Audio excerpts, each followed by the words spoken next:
ডিভিসিকে মানুষ মারার সংস্থা বলে আক্রমণ করেছেন মুখ্যমন্ত্রী মমতা বন্দ্যোপাধ্যায়। বীরভূমের বোলপুরে প্রশাসনিক বৈঠকে ফের একবার রাজ্যের বন্যার জন্য দামোদর ভ্যালি কর্পোরেশনকে কাঠগড়ায় তুলেছেন।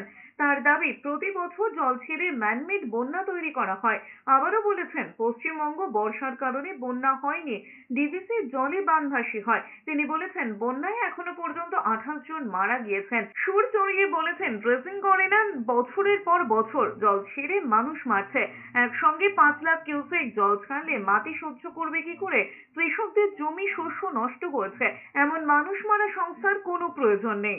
এছাড়াও প্রতি বছর ডিভিসির জল ছাড়াই ম্যানমেড ফ্লাড তৈরি করা হয়।